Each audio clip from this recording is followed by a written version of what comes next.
কোরআনুল কারীমের মধ্যে কয়েকটা শিক্ষা সফরের ঘটনা আছে। এখনকার শিক্ষা সফর এগুলো অধিকাংশ হলো কুশিক্ষার সফর। কি শিক্ষার সফর? কুশিক্ষার সফর। যেই সফরগুলো জেনা, ব্যভিচার, অশ্লীলতা, পাপাচারে ভরা। এজন্য এগুলো কখনো সুশিক্ষার সফর হতে পারে না।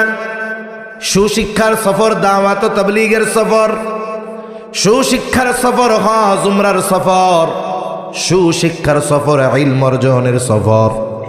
কোরআনুল কারীমের মধ্যে একটা শিক্ষা সফরের ঘটনা আছে, খিজির আর মূসা আলাইহিস সালাম, এই দুইজনের মধ্যে ঘটনা।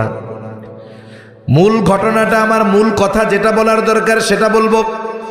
দুইজনে যখন একটা পর্যায়ে সফর শুরু করেছে, প্রথম সফর হলো নৌকা দিয়ে তারা সমুদ্র পাড়ি দিবে। দুইজনেই নৌকার মধ্যে উঠছে। আল্লাহ তাআলা মূসা আলাইহিস সালামকে খিজির আলাইহিস সালামের কাছে কেন পাঠিয়েছেন, আল্লাহ তো খিজির আলাইহিস সালামরে জানাই দিছে। দুইজনে এবার চলতেছে নৌকায়। কিছু দূর চলবার পর একটা দৃশ্য দুইজনের চোখেই পড়ল।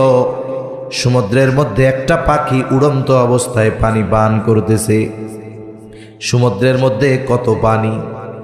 বলে আমাদের এই পৃথিবীতে মহাসমুদ্রে মারিয়ানা ট্রেঞ্চ বলা হয় ওই জায়গাকে।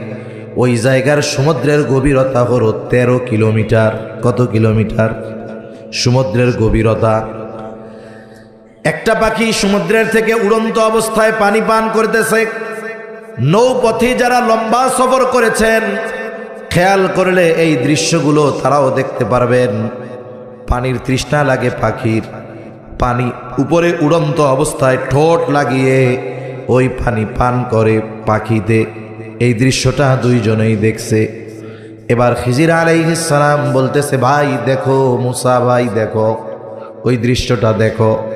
কি হলো? বলে এই পাখি পানি পান করতে গিয়া তার ঠোঁটের সাথে যতটুকু পানি লেগে আছে, তিনি বলতেছেন গোটা সমুদ্রের পানি পরিমাণ যদি আল্লাহ তাআলার জ্ঞান হয়, উদাহরণ দেওয়ার জন্য, যদি এই গোটা সমুদ্রের পানি পরিমাণ জ্ঞান আল্লাহ তাআলার হয়, তাহলে আল্লাহ তাআলার জ্ঞানের তুলনায়, ইলমের তুলনায় গোটা সৃষ্টি জগতের জ্ঞান ওই পাখির ঠোঁটে লেগে থাকা পানির চাইতেও কম।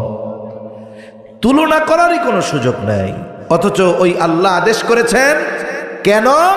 এই কেন খুঁজতে গিয়ে অনেকে বেঈমান হয়ে যায়, ঠিক কিনা? এজন্য আমার ইমাম তো এমন হওয়া দরকার।